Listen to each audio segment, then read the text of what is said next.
दुनिया में ना जाने कितने ऐसे बैंड्स हैं जिन्हें हम जानते नहीं हैं। उन बैंड मेंबर के ज़िंदगी में ना जाने कितने तूफ़ान गुज़रे हैं। जैसे बीटीएस।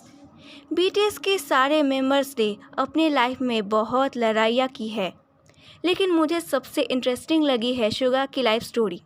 सुगा यानी मिन युंगी, शायद इन जैसे लोगों को ही विजेता कहा जाता है। बीटीएस आज दुनिया का सबसे सक्सेसफुल बॉय बैंड है, जिनके आज 100 करोड़ से भी ज़्यादा फैंस हैं।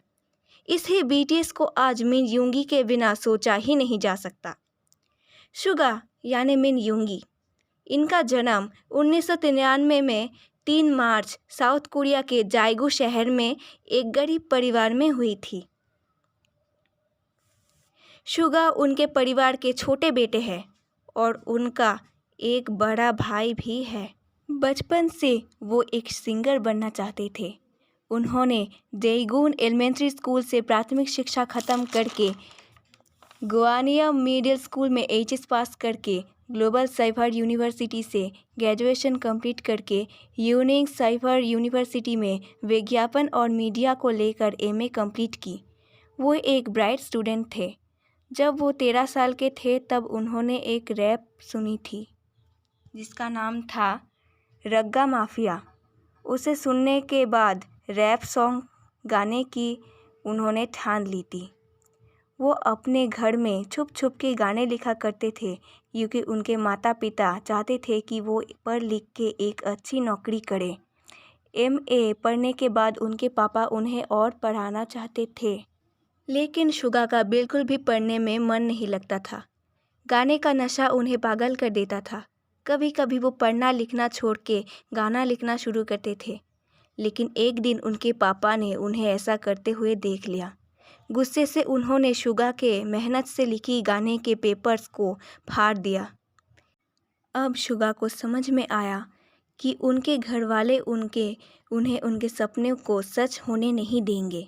इसीलिए उन्होंने अपना घर छोड़ने की ठान ली और एक दिन उन्होंने किसी से कुछ ना बोल के अपना घर छोड़ के चले गए। क्या मिन युंगी इसके बाद ही बीटीएस के सुगा बन गए? नहीं, यहीं से शुरू हुई उनकी ज़िंदगी की लड़ाई। कभी खाना मिलता तो कभी भूखा रहना पड़ता। बहुत मुश्किलों के बाद सुगा ने एक स्टूडियो में काम करना शुरू कर लिया। वहाँ पर सुगा अपने मन से गाना लिखकर उन्हें गाकर सॉन्ग तैयार करके बेचते थे। बहुत लोगों को उनके सॉन्ग्स अच्छी लगती थी और बहुतों को तो नहीं। कभी कभी उनको बुरे भले बातों का शिकार भी होना पड़ता था। सुगा ने फिर भी हार नहीं मानी। उन्होंने आखिर में एक कंपनी जहाँ पे बीटीएस नाम की एक बॉय बैंड बनाई जा रही थी, वहाँ पे ऑडिशन दी और वो सिलेक्ट भी हो गए। लेकिन अभी भी जीवन युद्ध बाकी थी।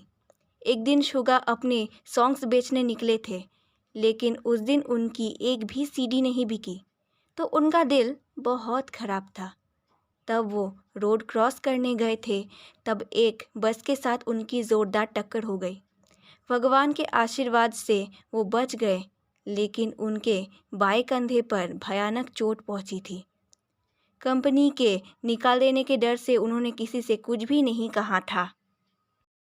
साल 2015 में बीटीएस के बहुत कम फैंस होने की वजह से बीटीएस ने निराशा के साथ जे-होप छोड़ना चाहते थे, लेकिन आरएम ने उन्हें बहुत अच्छे से समझाया और फुसलाया, जिसके बाद जे-होप बहुत शांत होते गए।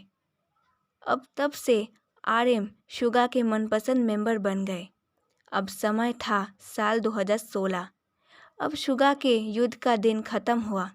बीटीएस के धीरे धीरे बहुत फैंस बनते गए देशों विदेशों में। जहाँ पे सुगा को कहा गया था सिर्फ रैप करने को, उस रैप के आज 100 करोड़ से भी ज़्यादा फैंस हैं।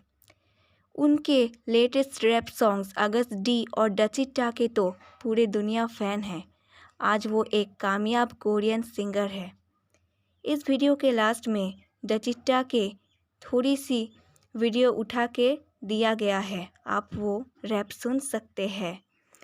जैसे कि दुनिया में उन्होंने कभी भी किसी से हार नहीं मानी, ऐसे लोगों को ही विजेता कहा जाता है। सबकी ज़िंदगी भी ऐसी ही है। लेकिन वो एक महान योद्धा की तरह सब जीत के आगे आए हैं।